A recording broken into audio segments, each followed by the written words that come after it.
Hello everyone, welcome back to my YouTube channel home science learning point. तो आज का हमारा टॉपिक है विटामिन्स। आज हम जानेंगे विटामिन्स के बारे में। विटामिन्स कितने प्रकार के होते हैं, कौन कौन से विटामिन होते हैं, ठीक है। तो आइए चलते हैं आगे की ओर।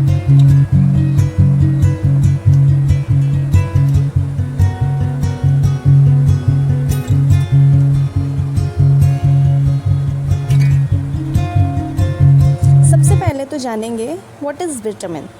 विटामिन क्या है? Vitamin is an organic molecule और chemically closely related set of molecule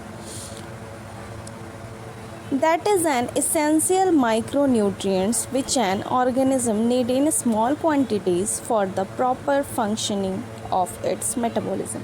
यानी ये उन एसेंशियल माइक्रोन्यूट्रिएंट्स में है जिनकी हमारे बॉडी को बहुत ही कम, बहुत ही स्मॉल अमाउंट में आवश्यकता होती है, बट ये हमारी बॉडी की प्रॉपर फंक्शनिंग के लिए बहुत ही आवश्यक है। Essential nutrients cannot be synthesized in organism either at all or not in sufficient quantities and therefore must be obtained through the diet। आगे बढ़ेंगे हम विटामिन्स। अब हम जानेंगे विटामिन्स की क्लासिफिकेशन की बात करते हैं कि विटामिन को कितने भागों में बांटा गया है। तो विटामिन को दो भागों में बांटा गया है। पहला है water soluble vitamins and fat soluble vitamins. Water soluble vitamins की बात करें तो इन्हें दो भागों में बांटा गया है, B complex vitamins and non B complex vitamins. B complex vitamins जो हैं उसमें 9 विटामिन्स आते हैं और जो नॉन बी कॉम्प्लेक्स विटामिन्स हैं उसमें विटामिन सी आता है जिसे हम स्कॉर्बिक एसिड के नाम से भी जानते हैं। अब बात करते हैं जो बी कॉम्प्लेक्स के विटामिन्स हैं उनकी। तो इन 9 विटामिन्स को जो है वो 3 भागों में बांटा गया है। पहला जो 6 विटामिन्स हैं, जो 6 विटामिन्स हैं, वो एनर्जी रिलीजिंग विटामिन्स के नाम से जाने जाते हैं। इनका काम होता है एनर्जी रिलीज़ करना।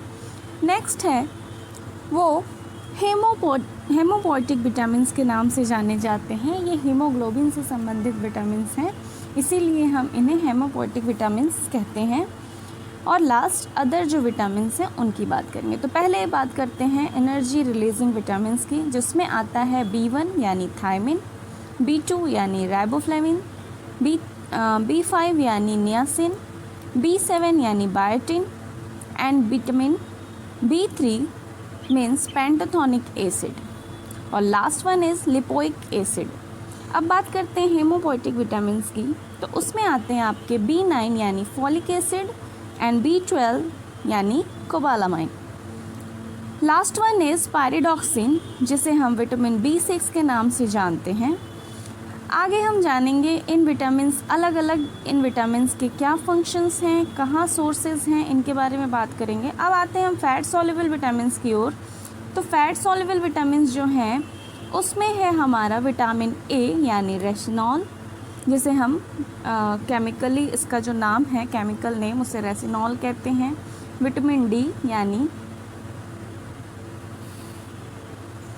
डी यानी कैल्सीफेरॉल, विटामिन ई यानी टोकोफेरॉल एंड विटामिन के यानी कि पॉलीक्विनाइन के नाम से हम इसे जानते हैं। तो ये था विटामिन्स के क्लासिफिकेशन। नेक्स्ट हम बात करेंगे अब इन विटामिन्स के बारे में हमें क्या क्या जानना है वो हम जान लेते हैं। तो बात करेंगे हम इसके फंक्शंस की, यानी इन विटामिन्स के क्या कार्य हैं, डेली डोजेस की यानी कितनी मात्रा में हमें इनकी आवश्यकता है, सोर्सेज की यानी कहाँ से ये हमें प्राप्त हो सकते हैं, इनकी प्राप्ति के साधन क्या हैं, एंड रिलेटेड डिजीज़ यानी इनकी कमी और अधिकता का क्या प्रभाव पड़ सकता है हमारी बॉडी पे, क्या हो सकता है इसके कारण, कौन कौन से डिजीज़ हो सकते हैं। स्टार्ट करते हैं विटामिन ए से। तो विटामिन ए की तरफ बढ़ते हुए हम इसे स्टार्ट करते हैं। तो विटामिन ए सबसे पहले तो क्या है, जिसे हम जिसका केमिकल नेम है retinol. Vitamin A is the key for good vision, यानी कि एक अच्छे विज़न के लिए या आई साइट के लिए बहुत ही अच्छा विटामिन माना जाता है। अ हेल्दी इम्यून सिस्टम, ये हमारे इम्यून सिस्टम को हेल्दी रखता है, एंड सेल ग्रोथ, और सेल ग्रोथ में हमारी मदद करता है। तो ये क्वालिटीज़ हैं, ये फंक्शंस हैं विटामिन ए के। आगे बढ़ते हैं, तो बात करें डिफिशियंसी एंड डिज़ीज़ की, तो कौन कौन से डिफिशियंसी एंड डिज़ीज़ हो सकते हैं इससे। तो पहली चीज़ जो इसमें होती है वो नाइट ब्लाइंडनेस है, यानी रतौंधी नामक बीमारी हो जाती है इस विटामिन की कमी से। Next one is hyper keratosis, यानी कि हाइपर केरेटोसिस हो सकता है। एंड लास्ट वन इज़ अगर ये प्रॉपर ट्रीटेड नहीं हुआ तो ये स्टेज आगे चलकर केरेटोमलेशिया के नाम से आगे बढ़ सकता है। ओवरडोजेस सिंड्रोम की बात करें, अगर इसकी अधिकता हो जाती है शरीर में तो क्या हो सकता है, हाइपर विटामिनोसिस नामक बीमारी हो सकती है। नेक्स्ट है, हम फूड सोर्सेज की बात करते हैं। क्या है इसके फूड सोर्सेज, कहाँ से ये प्राप्त होते हैं, कैसे प्राप्त होते हैं। तो from animals origin as vitamin A, यानी कि एनिमल द्वारा प्राप्ति के जो साधन हैं वो ऑल ट्रांस रेसिनॉल, यानी फिश इन जनरली ये मछली में पाया जाता है, लिवर एंड डेयरी प्रोडक्ट्स में पाए जाते हैं। नेक्स्ट अगर हम प्लांट ओरिजिन की बात करते हैं तो ऑल ट्रांस बीटा कैरोटीन, यानी कि जितने भी हमारे ऑरेंज येलो फ्रूट्स हैं जिनमें बीटा कैरोटीन पाया जाता है उनमें ये पाए जाते हैं, लाइक ऑरेंज संतरे में, येलो फ्रूट्स में, लीफी वेजिटेबल्स में, गाजर, पम्पकिन, स्क्वैश, स्पेनिच, इन सब चीज़ों में जो है आपका विटामिन ए जो है वो प्रचुर मात्रा में पाया जाता है। आगे बढ़ते हैं, बात करेंगे विटामिन बी1 की। विटामिन बी1 जो है उसे हम केमिकल नेम जो है उसका वो थायमिन है, थायमिन के नाम से जानते हैं। बेसिकली ये वाटर सॉल्युबल विटामिन है, यानी कि जल में घुलनशील है। अब बात करें इसके डेली डोजेस की, तो 1.2 mg या 1.1 mg इसकी प्रस्तावित मात्रा RDA के अकॉर्डिंग है, यानी 1.2 mg जो है वो मेल के लिए है and 1.1 mg is for women. ये अलग अलग प्रस्तावित मात्रा दी गई है according to RDA, recommended dietary allowance के ICMR द्वारा दी गई है।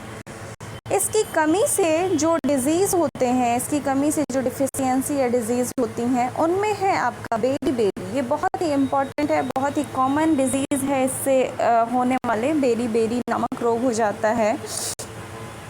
साथ ही अगर बात करें इसके ओवरडोजेस की, कि अगर इसके ओवरडोज इंटेक होने पे क्या हो जाता है, तो drowsiness and muscles relaxations. Drowsiness क्या है, ड्रॉजीनेस यानी आप कह सकते हैं कि एक्सेस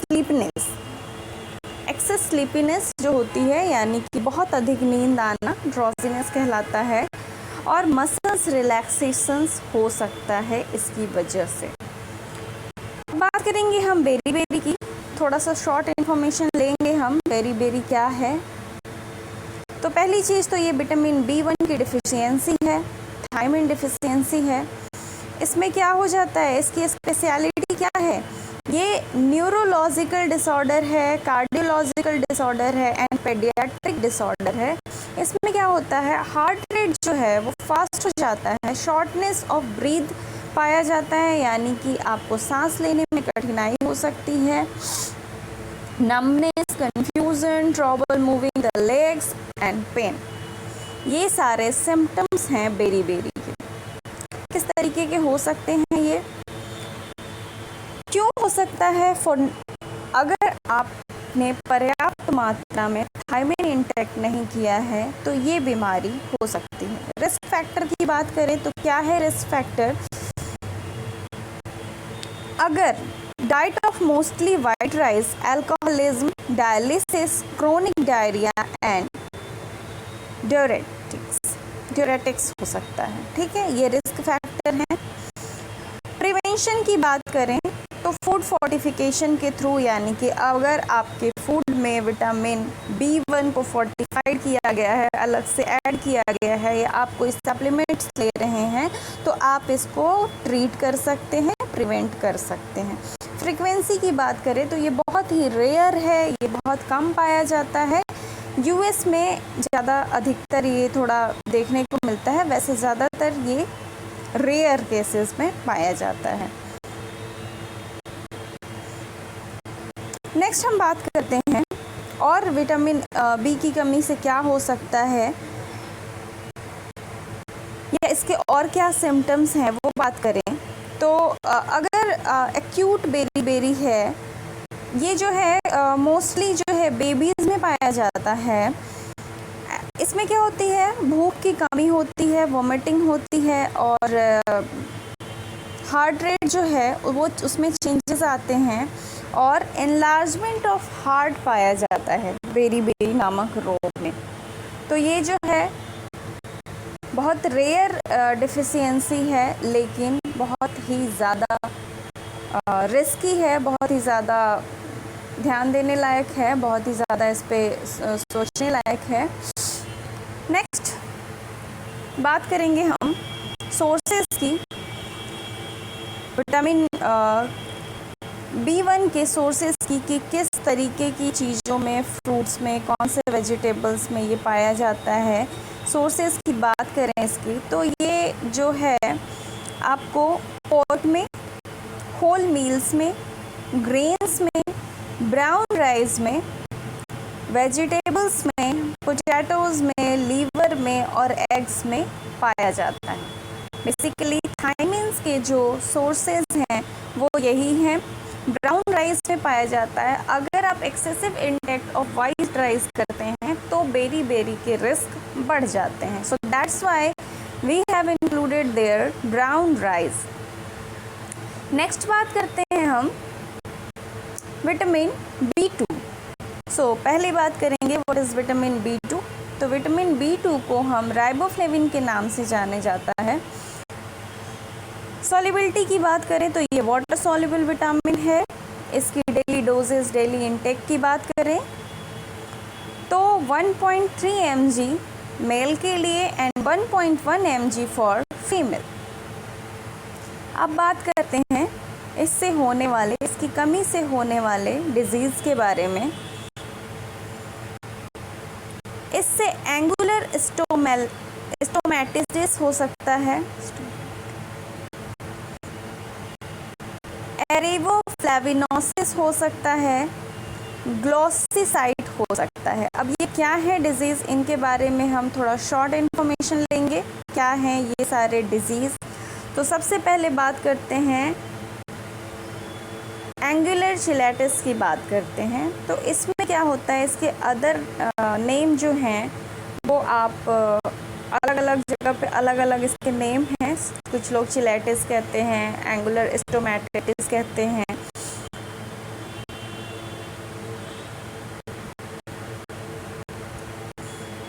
ये एक डर्मेटोलॉजिकल डिजीज़ है जिसमें क्या होता है, जिसके सिम्टम्स हैं रेडनेस हो जाती है, स्किन पे रेडनेस पाई जाती है, स्किन ब्रेकडाउन फटने लगता है and the crusting at the corner of the mouth. आपके माउथ के कॉर्नर पे क्रस्टिंग यानी कि ड्राइनेस होके फटने जैसा कुछ ये विजिबल होता है। यूजुअली ऑनसेट अगर देखा जाए तो ये बच्चों में या 30 से 60 की एज के लोगों में ज़्यादातर पाया जाता है। ड्यूरेशन की बात करें कि ये कितने से कितने समय तक रहता है, तो ये कुछ दिन में भी क्योर हो सकता है और साथ ही इसे क्योर होने में साल भी लग सकते हैं। इसके कारण की बात करें तो इससे इन्फेक्शन के कारण हो सकता है, इरिटेशन के कारण हो सकता है, एलर्जी के कारण हो सकता है, जिसके कारण क्या होता है, smooth and shiny appearance of tongue caused by the loss of lingual पैलेपिन्स। Tongue colour can be changed, यानी आपके जीभ का कलर भी चेंज हो सकता है, यूजुअली टू डार्कर और red colour than the normal white pink colour of healthy tongue. जो हमारा हेल्दी टंग होता है उसका जो कलर है वो नॉर्मल वाइटिश पिंक होता है, लेकिन ये कलर इस डिज़ीज़ में चेंज होके या तो डार्कर हो सकता है, डार्क रेड हो सकता है, या तो फिर वो नॉर्मल कलर से कुछ हट के हो सकता है। इसमें टंग में स्वेलिंग पाई जाती है, जिसके कारण किसी भी भोजन को चबाने में कठिनाई पाई जाती है और बोलने में भी कठिनाई का अनुभव किया जा सकता है because of swelling on tongues. Burning sensation भी इसमें पाया जाता है। तो ये थे आपके विटामिन B2 यानी राइबोफ्लेविन रिलेटेड डिजीज़।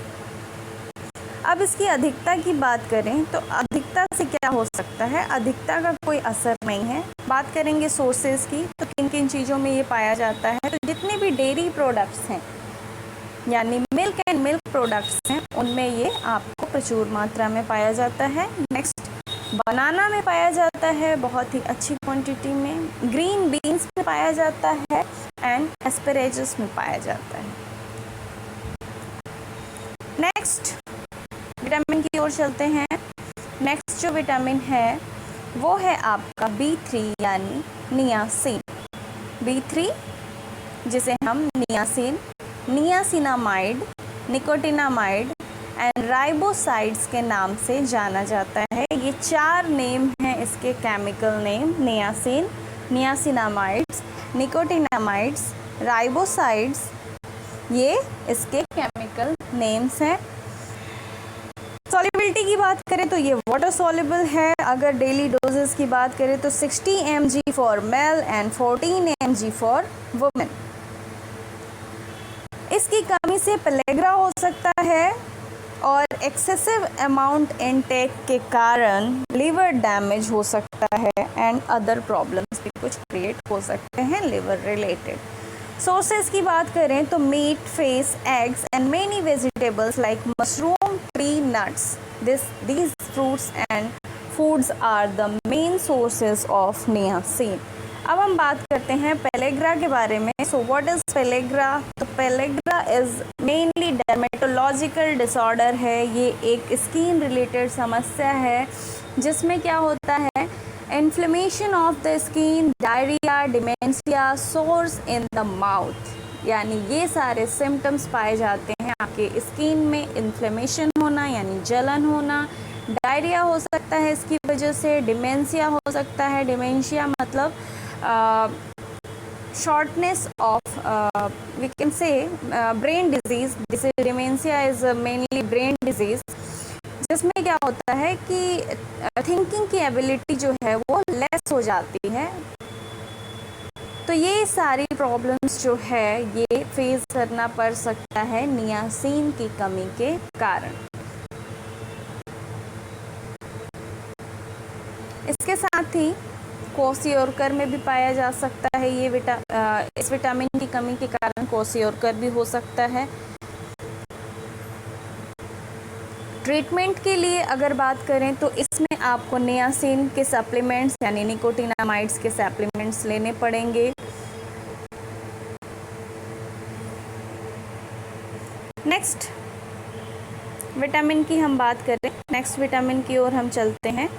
तो नेक्स्ट जो विटामिन है हमारा वो है विटामिन B5 यानी पेंटोथेनिक एसिड, जिसका नाम है पेंटोथेनिक एसिड। ये this is also water soluble vitamin. बात करें इसके डेली डोजेस की तो 5 mg and 5 mg, 5 mg for male and 5 mg for female. इसकी ओवर इनटेक के कारण, ओवर डोजेस के कारण डायरिया हो सकता है, नोज़िया, वोमिटिंग, हार्ट बर्न जैसी प्रॉब्लम्स हो सकती है। इसके कमी के कारण पैरेस्थीसिया नामक बीमारी हो जाती है। बात करेंगे सोर्सेज की तो ये मीट में, ब्रोकली में एंड एवोकाडोज में बहुत ही अच्छा सोर्स है। इन सब चीज़ों में ये बहुत ही अच्छी क्वांटिटी में पाया जाता है। बात करेंगे पैरेस्थीसिया क्या है, जानेंगे हम व्हाट इज़ द पैरेस्थीसिया। तो पैरेस्थीसिया जो है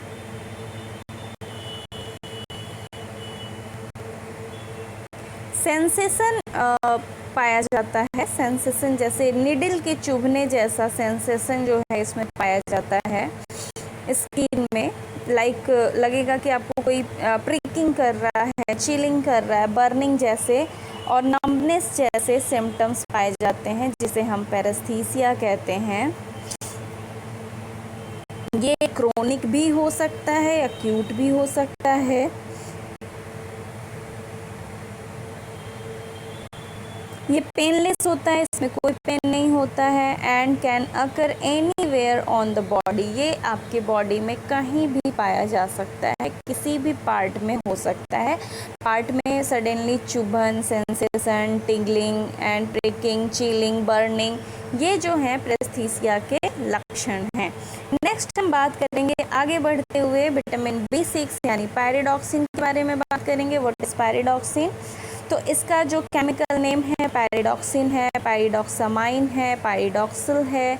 इसे हम अलग अलग नाम से जानते हैं। इसकी सॉल्युबिलिटी की बात करें तो ये वाटर सॉल्युबल विटामिन है। प्रस्तावित मात्रा जो है इसकी हम बात करते हैं तो 1.3 to 1.7 mg for male and 1.2 to 1.5 mg for female।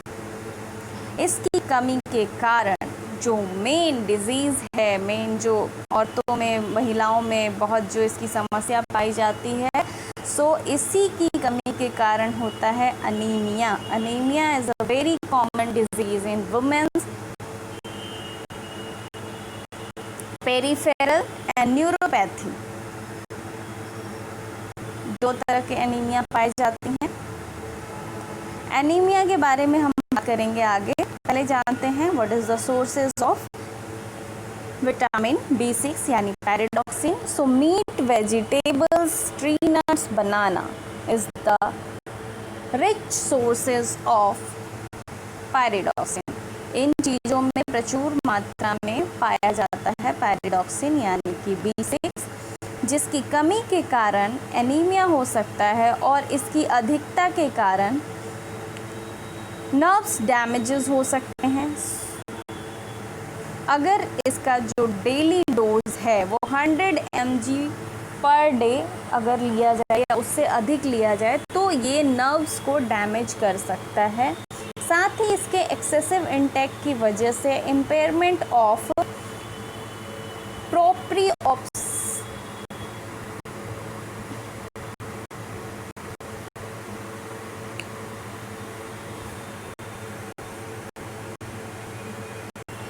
बात करते हैं एनीमिया की। जानते हैं what is anaemia. Anaemia is a disease in the total amount of red blood sales यानी RBC, रेड ब्लड सेल्स से रिलेटेड ये डिजीज है। इसमें जो RBC का अमाउंट होता है वो क्या होता है, डिक्रीज होने लगता है, घटने लगता है। और हीमोग्लोबिन इन द ब्लड, ये हीमोग्लोबिन और रेड ब्लड सेल्स की मात्रा को घटाने लगता है। और lower ability of the blood to carry oxygen, साथ ही क्या होता है इसमें ऑक्सीजन को कैरी करके ले जाने की क्षमता कम होने लगती है। When anaemia comes on slowly the symptoms are often and may include feeling tired. इसमें क्या हो सकता है, एनीमिया में व्यक्ति जो है टायर्ड महसूस करता है, शॉर्टनेस ऑफ ब्रीदिंग यानी कि सांस लेने में कठिनाई महसूस करता है, या हाँफने लगता है अगर तेज़ी से कहीं से चल के आता है, थोड़ी देर में सांस फूलने जैसी समस्याएं सामने आने लगती हैं। And a poor ability to exercise, और एक्सरसाइज करने में तुरंत थकान महसूस करने लगता है। When the anaemia comes on quickly symptoms में इंक्लूड कन्फ्यूज़न, अगर एनीमिया आगे बढ़ता है, इसके सिम्टम्स जब आगे बढ़ते हैं तो कन्फ्यूज़न क्रिएट होता है, मानसिक भ्रम की स्थिति पैदा होती है। Feeling like one is going to pass out, loss of consciousness, conscious नहीं रहता है, एंड इंक्रीज द थ्रस्ट यानी कि आपको कन्फ्यूज़न क्रिएट होता है, जैसे लगता है कि आपके आसपास से कोई जा रहा है, इस तरह के कुछ अपीयरेंस फील होते हैं। साथ ही प्यास बढ़ जाती है और कॉन्शियसनेस की कमी आती है। व्यक्ति कॉन्शियस नहीं हो पाता है, यानी कि वो भ्रमित महसूस करता है। Anaemia must be significant before a person become noticeably pale, यानी कि अगर व्यक्ति जो है एनीमिया का शिकार हो रहा है तो उसको नोटिस किया जा सकता है। उसके सिग्निफिकेंट्स कुछ ऐसे हैं जिसको नोटिस किया जाता है, यानी कि उसके कलर, उसके जो कॉम्प्लेक्शंस हैं वो पेल होने लगते हैं। एडिशनली सिम्टम्स में अगर डिपेंडिंग ऑन अंडरलाइंग कॉजेज, तो एनीमिया जो है एक तरह से हेमेटोलॉजिकल डिसऑर्डर है। इसमें हीमोग्लोबिन की कमी पाई जाने लगती है, जिसमें इसकी सिम्टम्स की बात करें तो इसमें व्यक्ति को थकान महसूस होती है, वीकनेस फील होती है, कमजोरी की समस्या सामने आती है, सांस फूलने जैसी समस्या सामने आती है और कंफ्यूजन की स्थिति पैदा हो जाती है।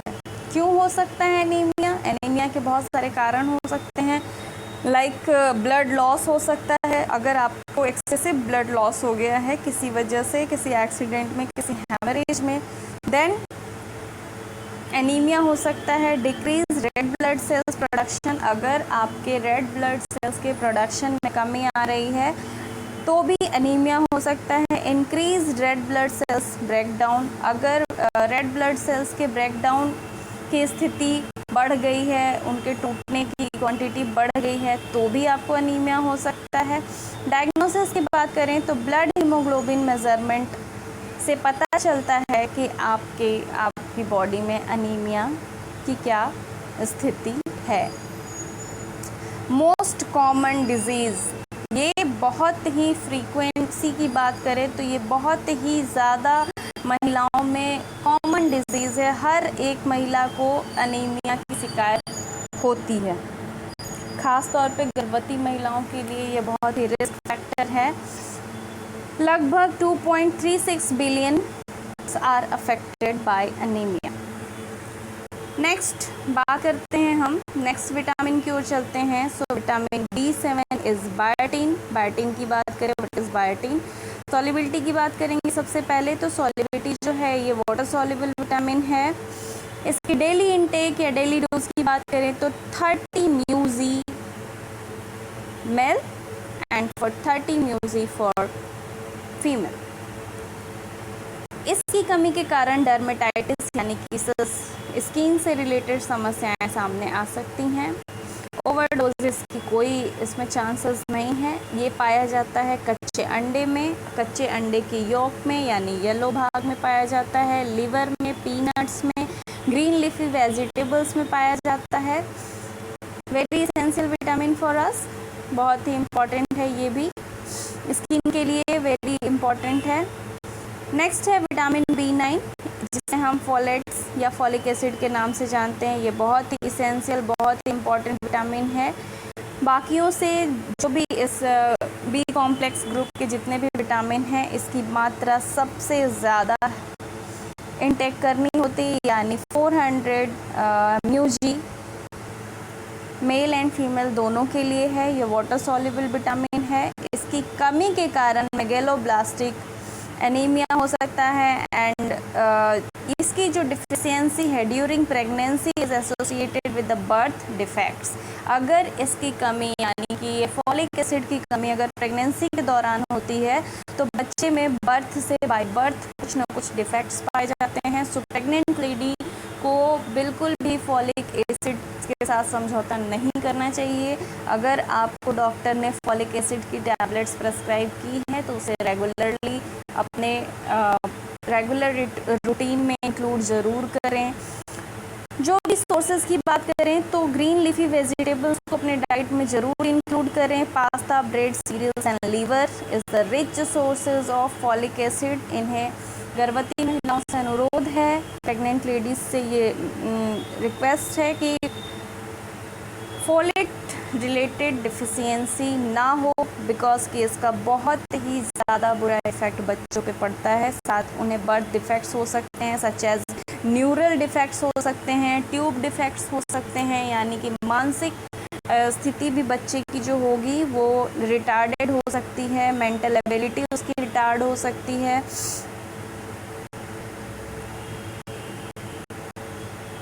नेक्स्ट हम बात करेंगे विटामिन B12 की, जिसका केमिकल नेम है साइनोकोबालामाइन, हाइड्रोक्सोकोबालामाइन एंड मेथिलकोबालामाइन। ये वाटर सॉल्युबल विटामिन है। इसकी प्रस्तावित मात्रा जो दी गई है वो 2.4 म्यूजी टू 2.4 म्यूजी, यानी कि मेल एंड फीमेल को बराबर क्वांटिटी दी जाती है, 2.4 म्यूजी। इसके कारण विटामिन B12 डिफिशियंसी एनीमिया हो सकता है। ये जो 3 विटामिन की हम बात करें, विटामिन B12 यानी कि कोबालामाइन एंड विटामिन B9 यानी फोलेट यानी फॉलिक एसिड एंड पायरिडॉक्सिन यानी B6, ये तीनों विटामिन बहुत ही ज़्यादा इम्पॉर्टेंट हैं। इनकी कमी के कारण एनीमिया होता है। साथ ही बात करें इसके एक्सेसिव इंटेक की, तो कुछ भी अभी प्रूफ नहीं है कि इसके एक्सेसिव इंटेक के कारण क्या हो सकता है। इसके अब सोर्सेज की बात करें कि कहाँ पाया जाता है, तो meat, poultry, fish, egg and milk is the rich sources of vitamin B12. So please include these food items in your diet regularly and keep you healthy. स्वस्थ रहें। विटामिन जो है आपको जितनी मात्रा में चाहिए, उचित मात्रा में अपनी डाइट में इंक्लूड करें। साथ ही नेक्स्ट वीडियो में हम बात करेंगे विटामिन C, विटामिन D और विटामिन E के बारे में, साथ ही विटामिन K के बारे में। तो आज के इस वीडियो में इतना ही। होप ये वीडियो आपको पसंद आया हो तो लाइक, शेयर एंड सब्सक्राइब करना ना भूलें। Thank you.